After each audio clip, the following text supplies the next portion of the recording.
Bonjour et shalom, bonsoir, peuple de Dieu, ça dépend de l'ère, ça dépend de l'endroit où vous êtes. Nous vous saluons au nom de Jésus-Christ et nous vous disons encore merci une fois de plus d'être présents cet après-midi pour nos instants de parlant de Jésus-Christ. Donc, nous allons encore partager ces petits moments de la parole de Dieu, toujours pour l'édification du peuple de Dieu. Mais nous vous demandons de nous accorder quelques minutes afin de partager la vidéo. Vous pouvez aussi partager la vidéo, inviter du gens, inviter du monde. Cela nous fera du bien.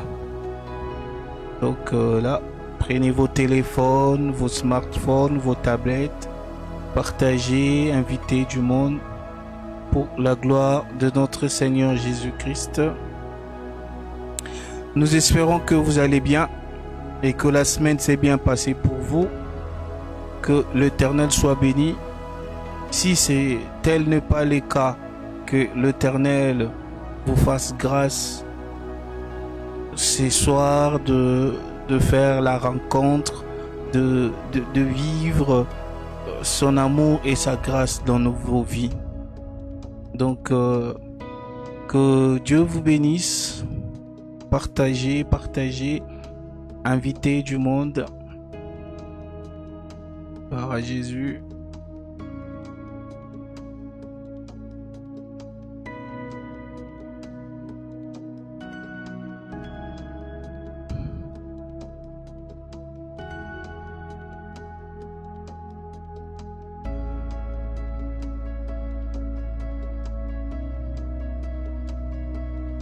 Nous allons commencer bientôt.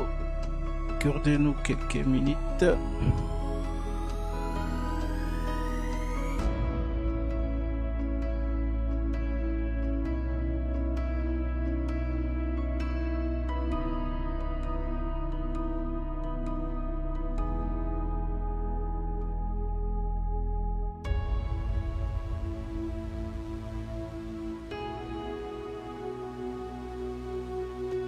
Bon, voilà.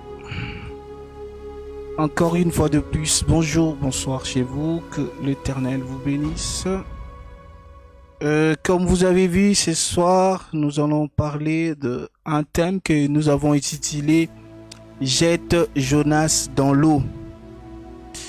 Et pour parler de ce thème, nous sommes dans le livre de Jonas, premier chapitre, et verset, bonjour Papa Amos, que Dieu vous bénisse.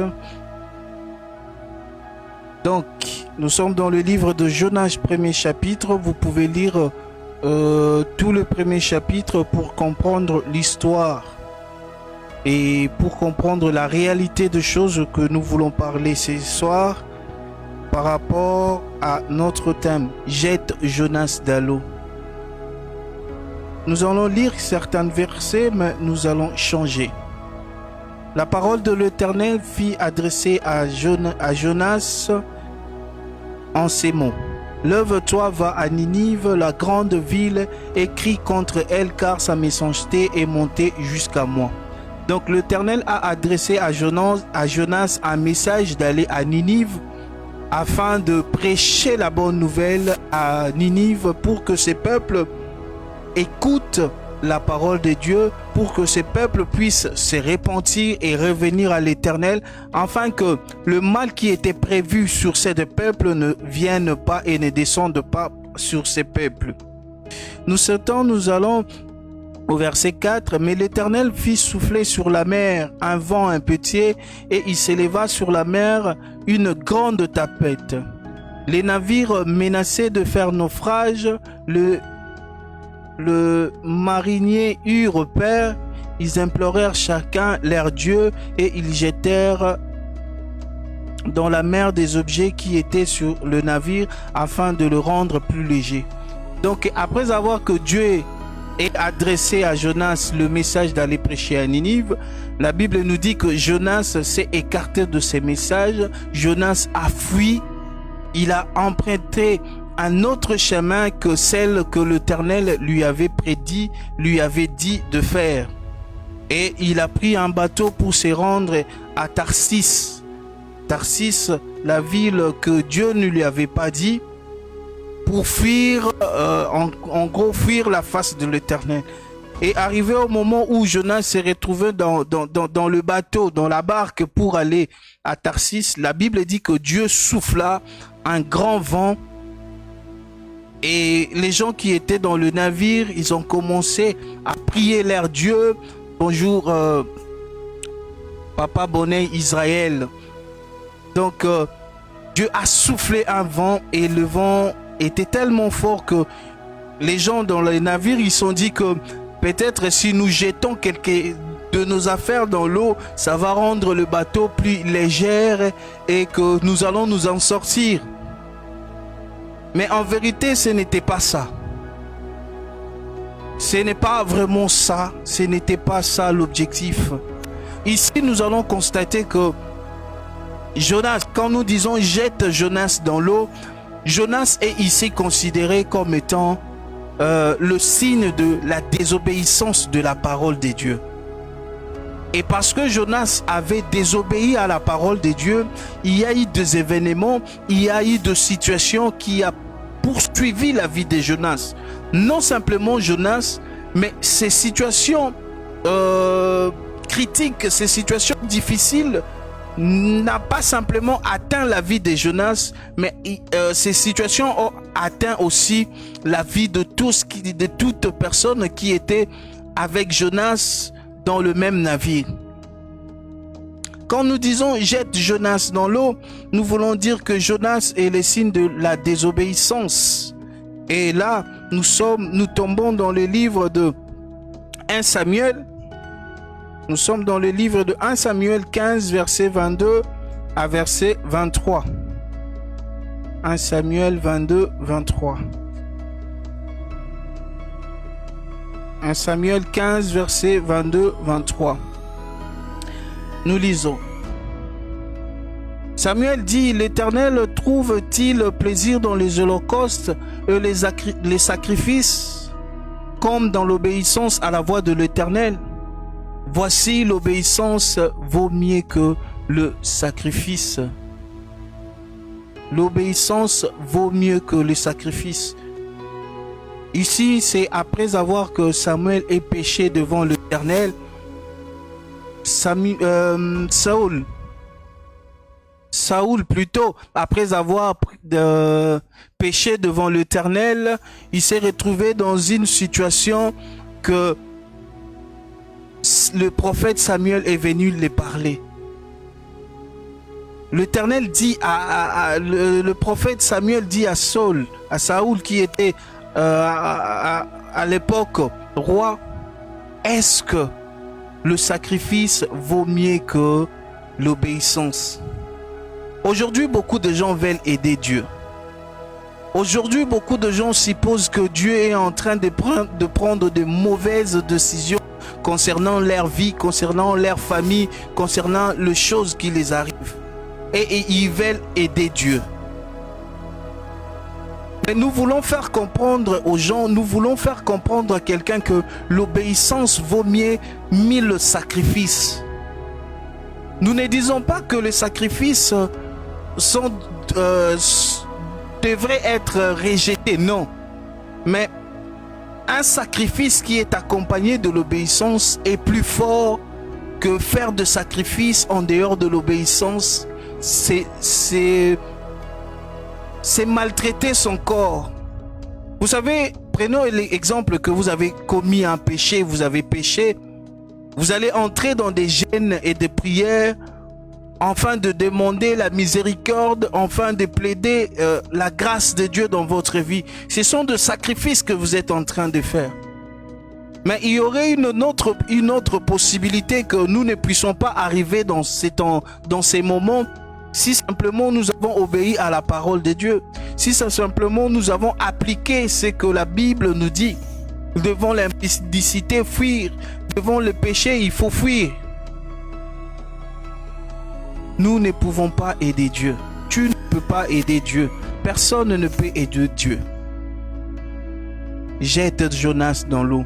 Jonas est le symbole de la désobéissance. La désobéissance veut nous dire, explique ou nous montre encore que c'est le péché.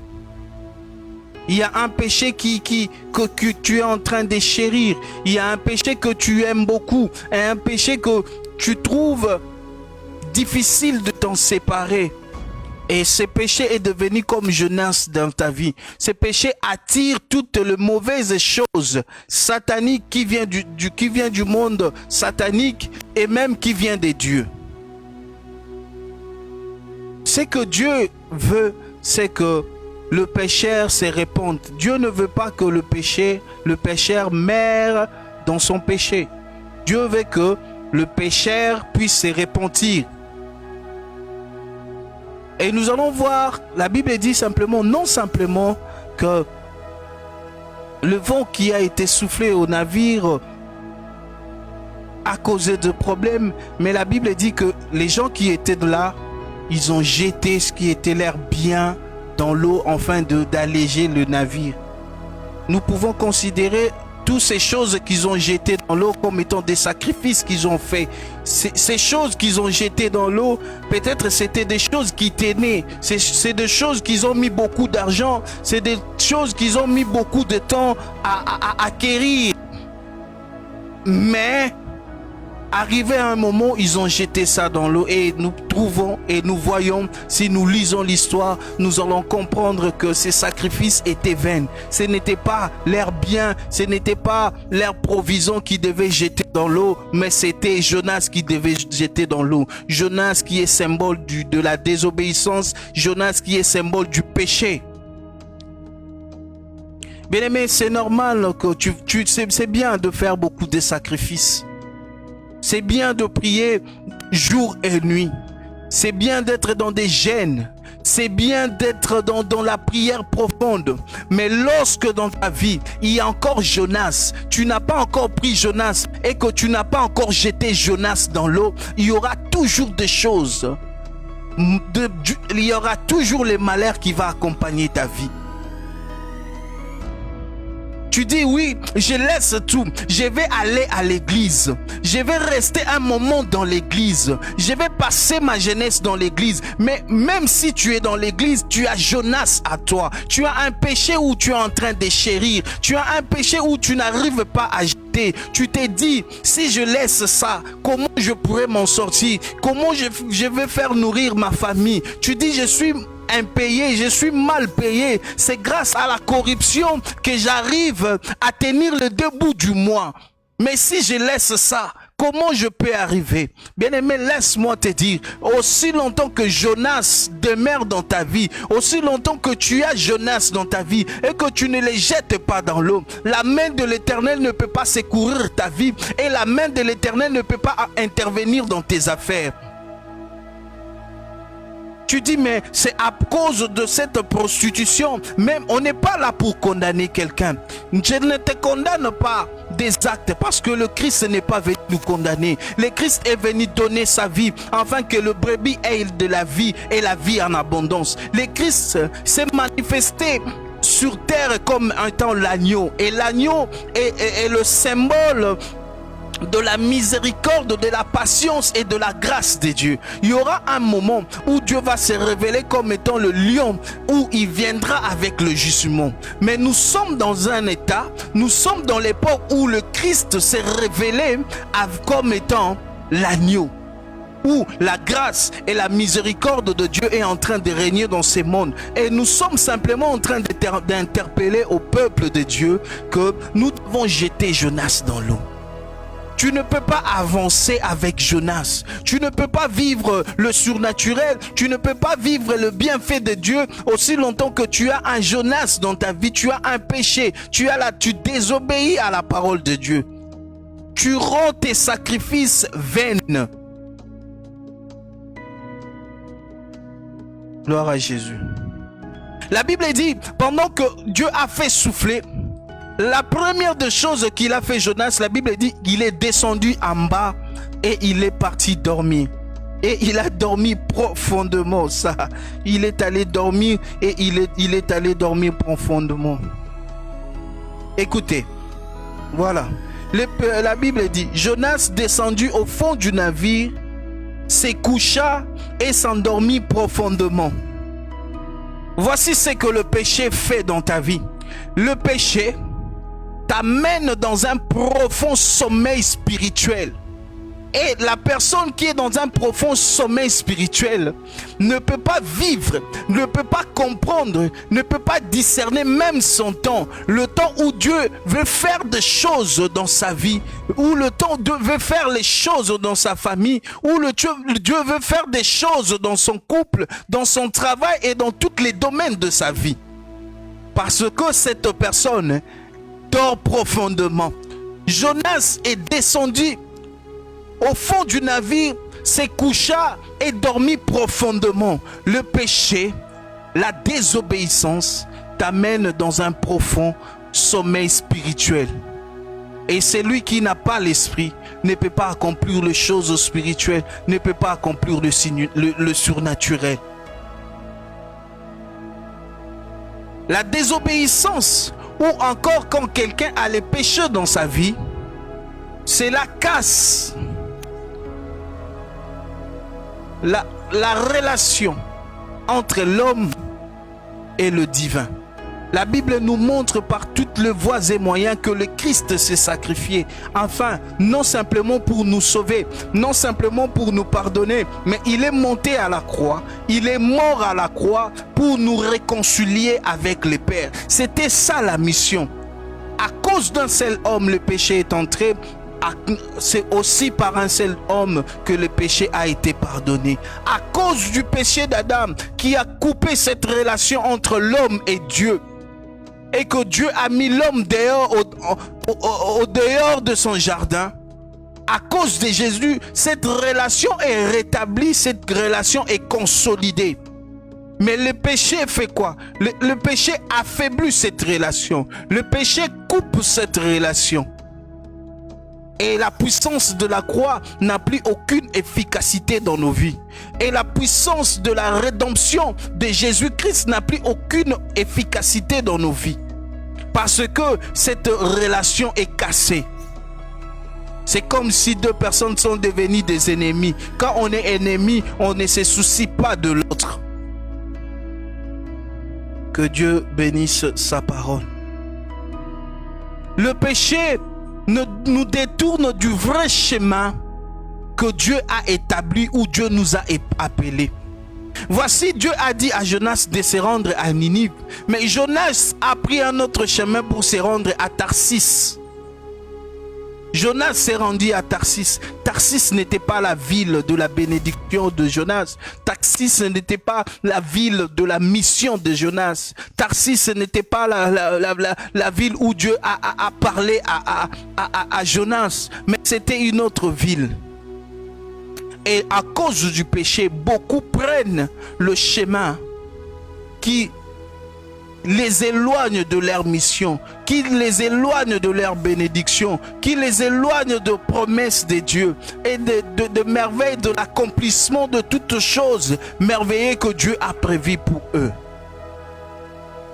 Écoutez, j'aimerais dire à quelqu'un ce soir, j'aimerais dire à quelqu'un, toi qui es dans l'occultisme, toi qui as des actions dans le monde satanique, mon frère, ma soeur, il est temps d'arrêter. Arrête s'il te plaît. Donne ta vie à Jésus-Christ. Reviens encore en Jésus pendant qu'il est encore temps. Pendant qu'il est encore temps.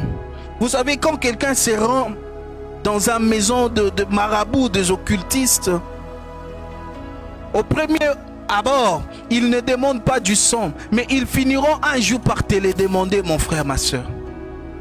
Je prends l'exemple de quelqu'un qui va avoir un marabout pour avoir de l'argent. Au premier abord, ils vont te donner peut-être des prières à faire. Ils vont te donner un porte-monnaie magique. Ils vont te donner des livres à lire. Et au fur et à mesure que tu t'appliques à ces choses, tu verras à un moment ça ne marchera plus. Tu vas encore retourner, ils vont dire oui, c'est normal parce que ça marche plus, il faut que tu montes. Et tu vas monter. Ils vont te donner d'autres conditions encore que tu devrais appliquer. Tu vas appliquer ces choses. Ça va remarcher, ça va repartir. Et jusqu'à aussi longtemps que tu verras encore arrivera un certain temps, ces choses ne vont plus marcher. C'est dans ces moments qu'ils vont te dire oui, maintenant il te faut donner du sang. Toi qui prétends aimer ta famille, toi qui prétends avoir toutes ces choses, tu te donnes corps, âme pour le bien-être de ta famille. Il est temps d'arrêter avant que tu sacrifies ta femme, avant que tu sacrifies tes enfants, avant que tu sacrifies ta vie toi-même, avant que tu sacrifies la destinée de tes enfants et toute la génération qui vont suivre. Il est temps de donner sa vie. Il est temps d'arrêter ces choses. Mon frère, ma soeur, Jésus est capable de te sortir de ces choses. Jésus est celui qui est capable. Jésus est celui qui est disposé et qui peut faire en sorte que tu sois sauvé. Qui peut faire en sorte que tu sors du ténèbre. Car il est la lumière. Il peut faire quelque chose dans ta vie. Tu dois jeter Job. Ces péchés que tu penses que sans cela tu ne peux pas vivre.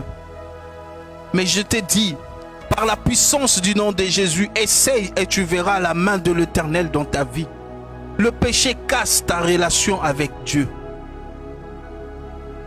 Le péché va te demander de faire beaucoup de sacrifices. Ces sacrifices vont être vains parce que Dieu n'est pas derrière cela. Que Dieu bénisse sa parole. Sortons dans ces choses. Aujourd'hui, prends la décision ferme de sortir dans le péché. Prends la décision, accepte de souffrir, accepte de passer des temps difficiles, mais que tu passes ces temps avec le Seigneur Jésus-Christ. Et l'Éternel qui récompense tout sacrifice, l'Éternel qui voit le dévouement et tout ce que tu peux faire, il va te le rendre. Il va se souvenir de toi. Il verra ton état et sa main sera dans ta vie. Mais bien aimé, il faut sortir de la sorcellerie. Regarde, tu freines notre frère, tu freines la famille, tu freines tes sœurs, ça te sert à rien du tout. Abandonne cette voie et donne ta vie à Jésus-Christ. Sors, jette Jonas dans l'eau pour que tu vives la main de l'Éternel, pour que tu vives la main de l'Éternel, pour que tu vives la gloire de Dieu. Jette Jonas dans l'eau. Jonas et ses péchés qui amènent beaucoup de malheur dans ta vie. Jonas et ses péchés qui t'empêchent d'évoluer. Jonas et ses péchés qui t'empêchent d'être stable. Jonas et ses péchés qui t'empêchent de te marier. Jonas et ses péchés qui t'empêchent à vivre la bénédiction de Dieu. Aujourd'hui, prends la décision. Jette Jonas dans l'eau. Tu as 2-3 copains et tu demandes à Dieu que tu veux te marier. Tu as des Jonas dans ta vie. Tu es voleur et tu demandes à Dieu d'être stable. Tu as un Jonas dans ta vie. Tu travailles dans le gouvernement. Oui, tu es mal payé, mais la corruption devient Jonas dans ta vie. Et tu ne pourrais pas avancer. Tu ne pourrais pas vivre la gloire de Dieu. La corruption sort. Tu es là en train de calomnier tes frères, calomnier le cerf de l'église, de ton entourage. Tu es là pour faire palabre. Oh, ma soeur, mon frère, cela est un Jonas dans ta vie. Il faut que tu le jettes dans l'eau pour que tu vives la gloire de Dieu. Pour que la mer, le problème dans ta vie, les situations difficiles dans ta vie, se calment. Jette Jonas dans l'eau. Gloire à Jésus. Est-ce que je parle à quelqu'un? Est-ce que je parle à quelqu'un qui veut prendre la décision? Est-ce qu'il y a quelqu'un qui veut donner sa vie à Jésus? Est-ce qu'il y a quelqu'un qui comprend que le temps qui vient, les temps qui viendront seront difficiles, mais les gens qui peuvent s'en sortir sont simplement les gens qui auront Christ?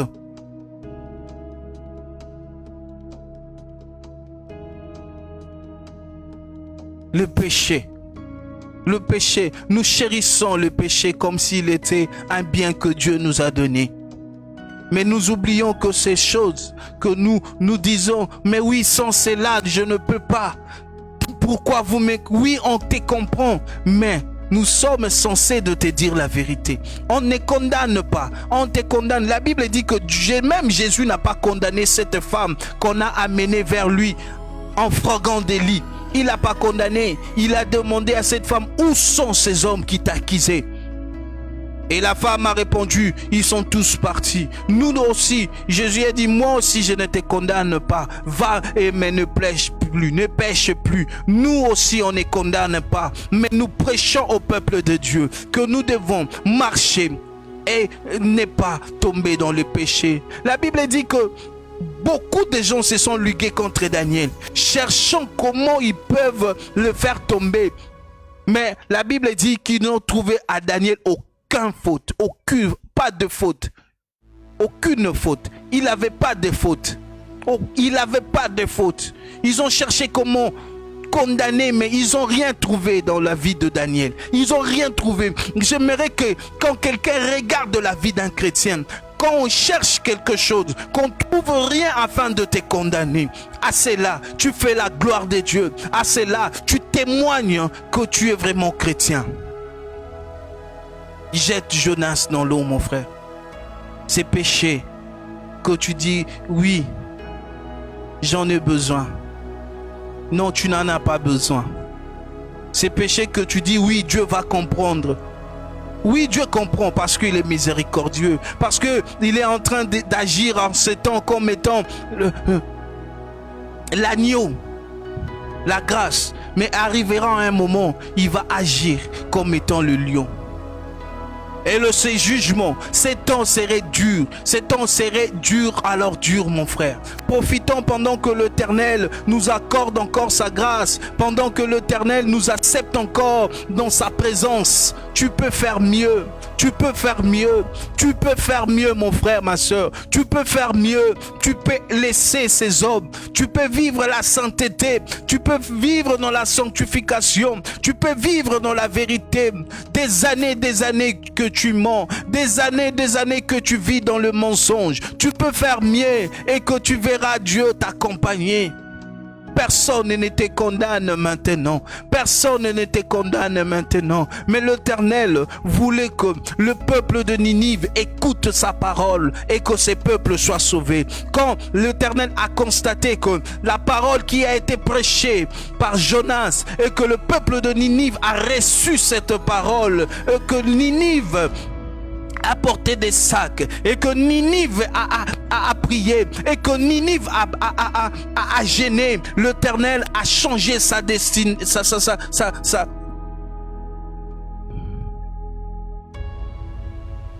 Seigneur, aie pitié de nous. L'Éternel est capable de changer les malheurs qu'il a envoyés dans ta vie en bénédiction. Tu es en train de vivre de moments difficiles. Des moments que tu passes est difficile, nous comprenons. Mais sortons de ces choses. Sortons de ces choses. Jette Jonas dans l'eau. Le signe de la désobéissance.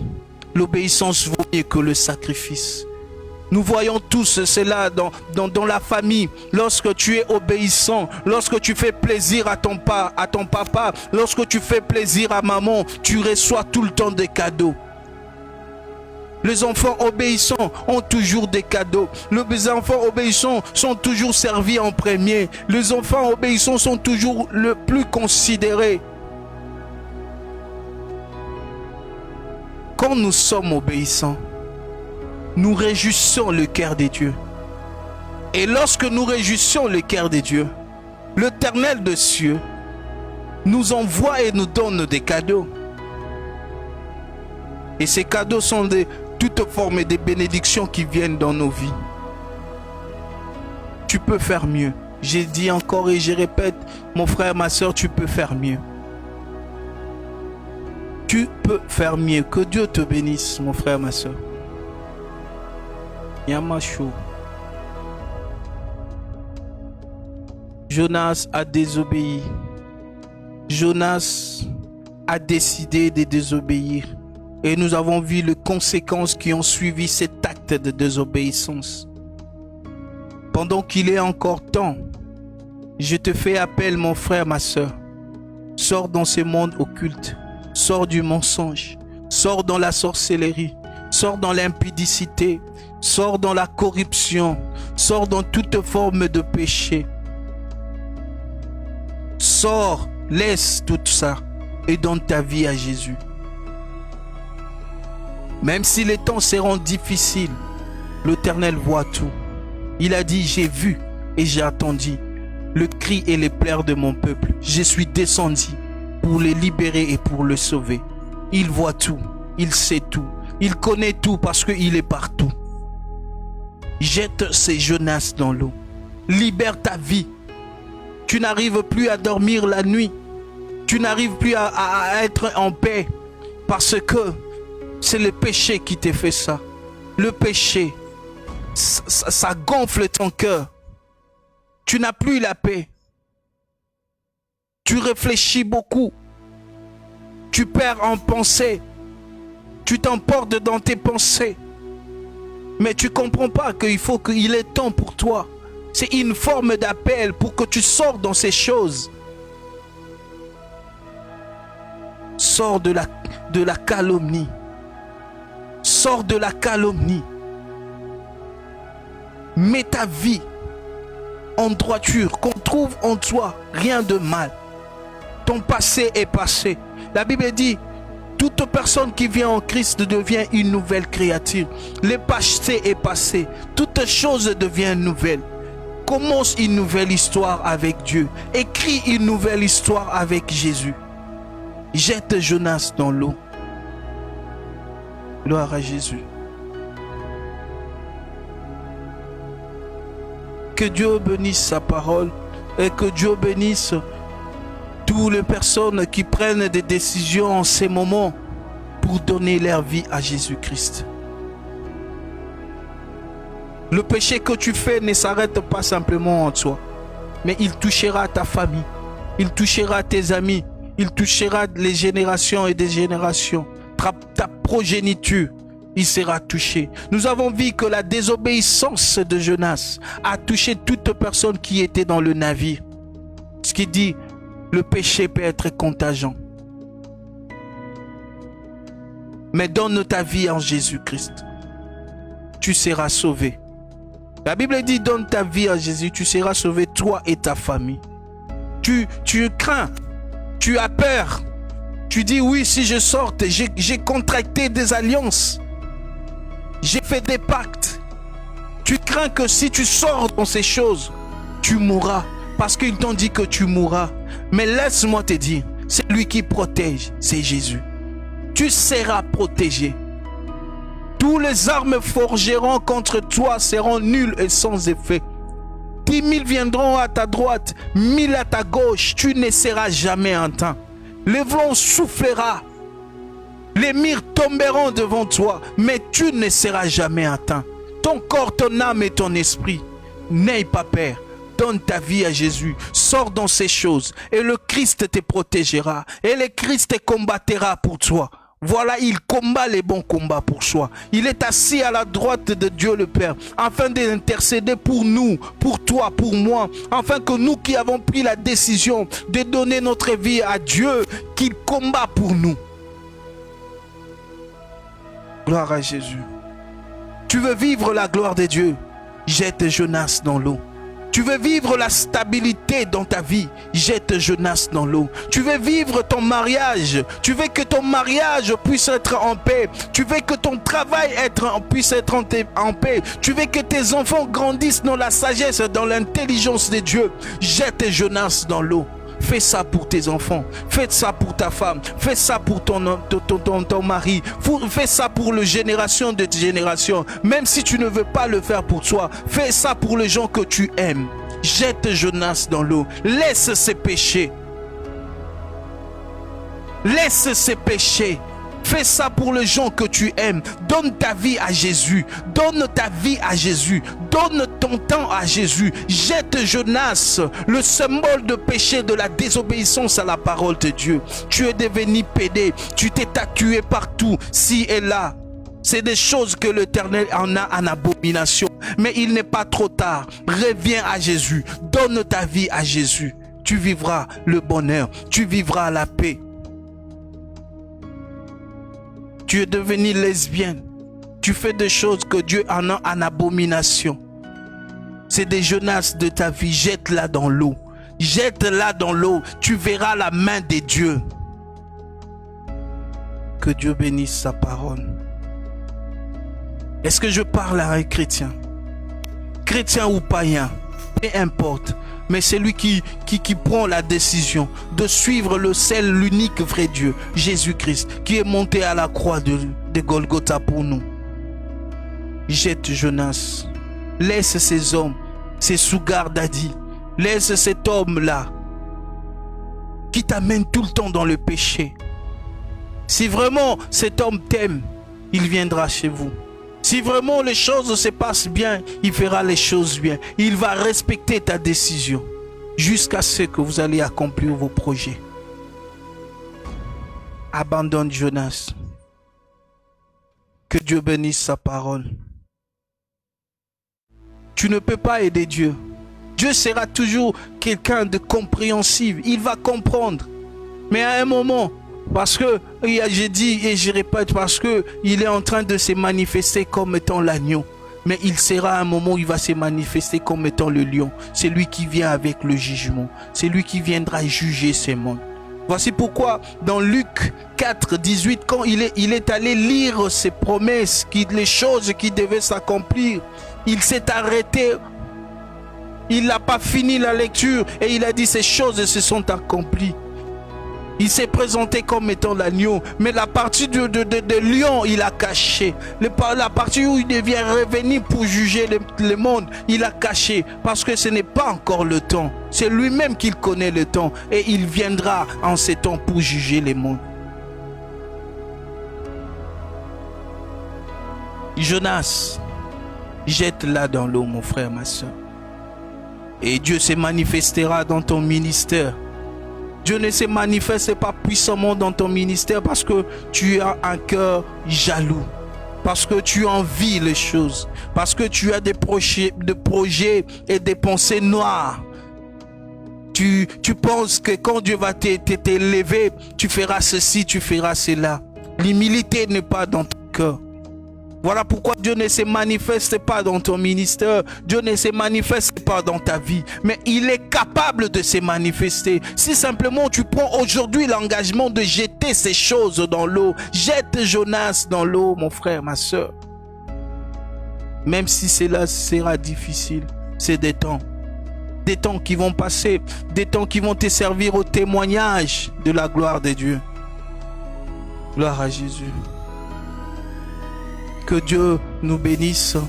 Que Dieu vous bénisse. Merci d'être là. C'est dimanche 17. Nous allons nous revoir encore. Nous sommes là chaque dimanche à 17h.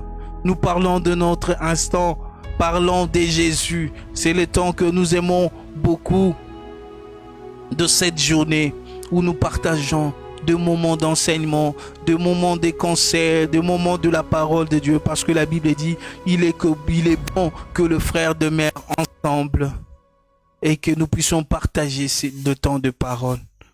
Que Dieu nous bénisse, que Dieu vous bénisse. J'ai prié que l'Éternel touche ton cœur, que l'Éternel te convainc, que l'Éternel te visite, que l'Éternel te parle, afin que tu donnes ta vie en lui. Afin que tu sois sauvé, afin que ton âme, ton esprit, ton corps soient sauvés. Non par notre force, mais par la force du Saint-Esprit et par la puissance du nom de Jésus-Christ. Que Dieu vous bénisse.